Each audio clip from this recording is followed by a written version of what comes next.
What chance did a woman have in a naval courtroom where even the law was written by men who believed piracy was unnatural in a woman?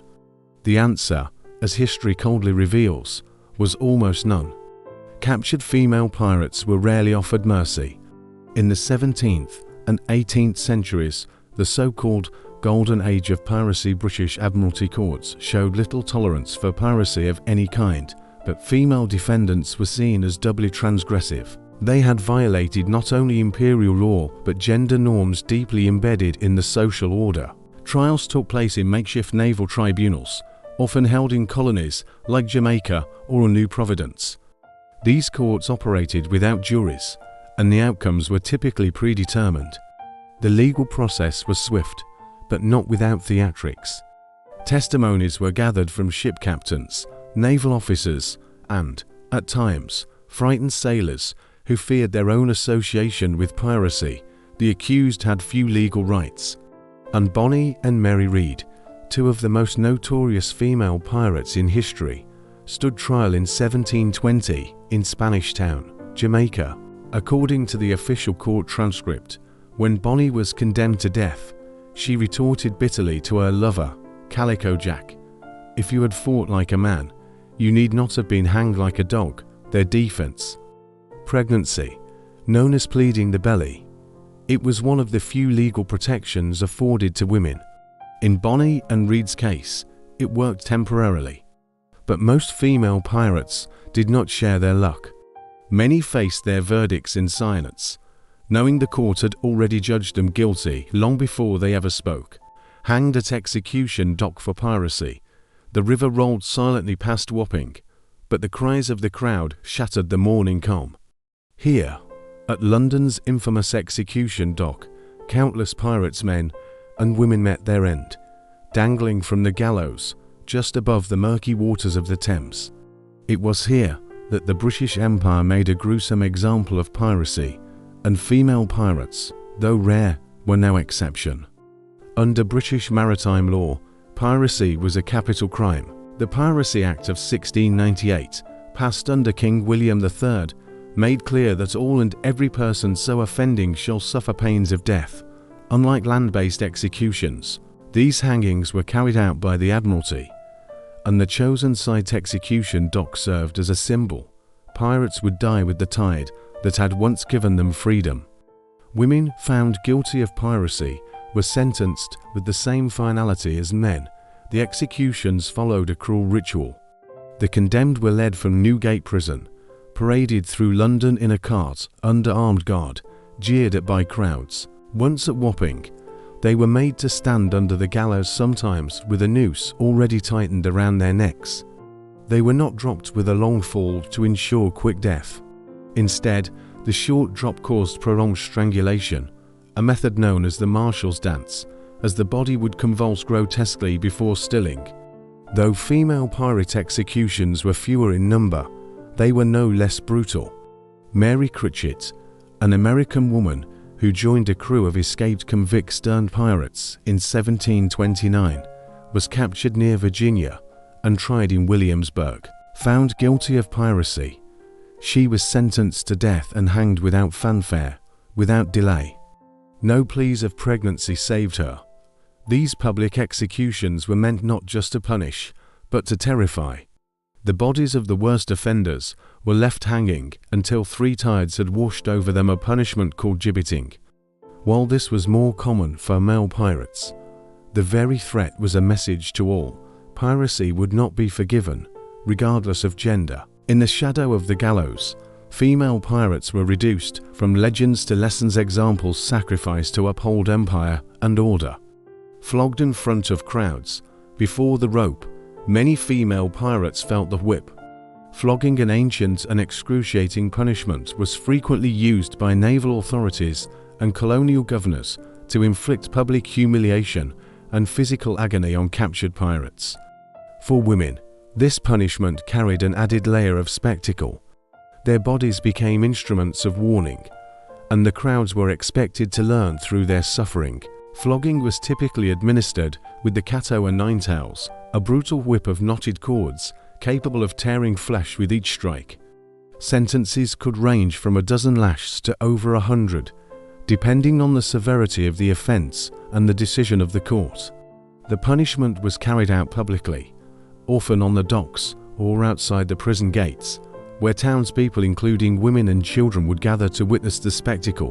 In 1720, and Bonnie and Mary Read, after their capture by Jamaican authorities, were reportedly kept in deplorable conditions and subjected to harsh treatment even before their trial.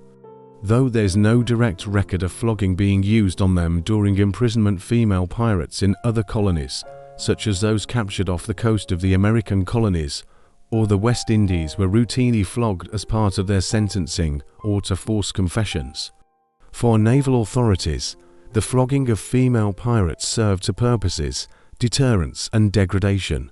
Women who had dared to lead or fight aboard ships were brought low before the public eye, their blood mingling with salt air and cobblestones.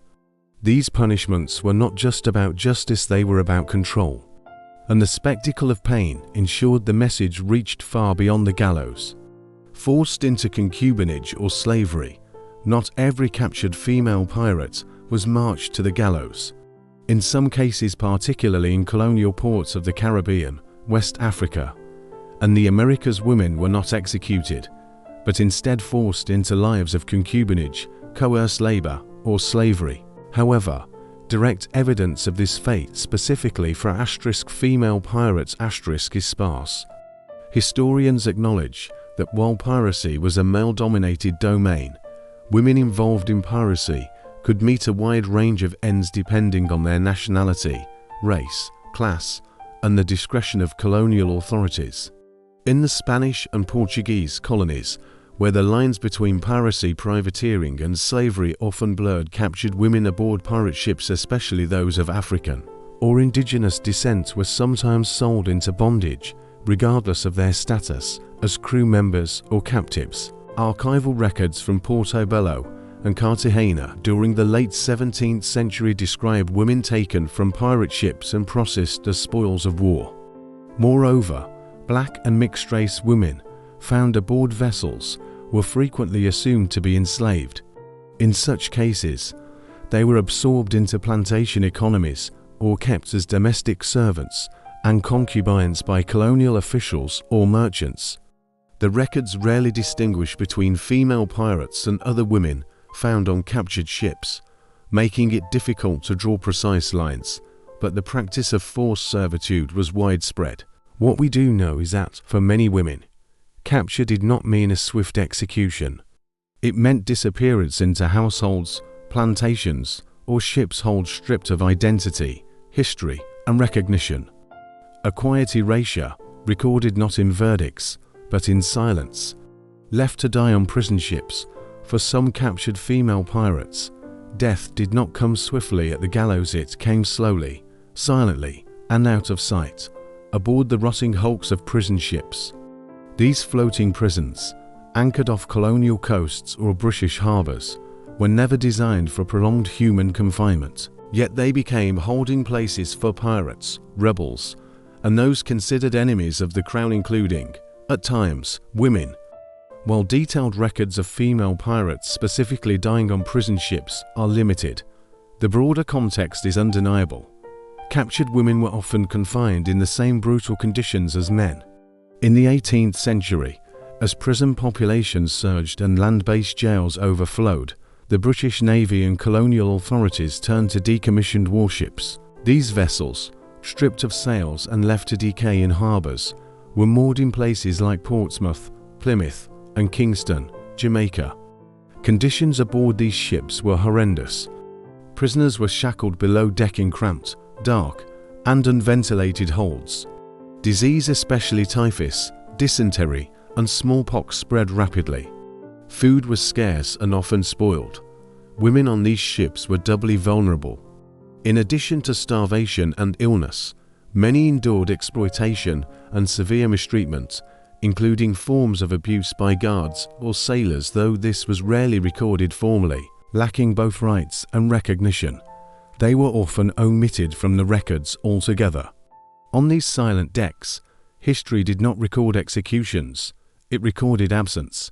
And in that absence, the fate of many female pirates was sealed forgotten not by accident, but by design. Their punishments were not just sentences, they were instruments of fear, gendered power, and imperial control. The fate of female pirates revealed how deeply the maritime world feared women who defied it. These stories still echo in the silence of prison ships and the shadows of gallows. What does their erasure from history say about power, justice, and who is remembered? Comment below. As the ancient Roman historian Tacitus wrote, the more corrupt the state, the more numerous the laws,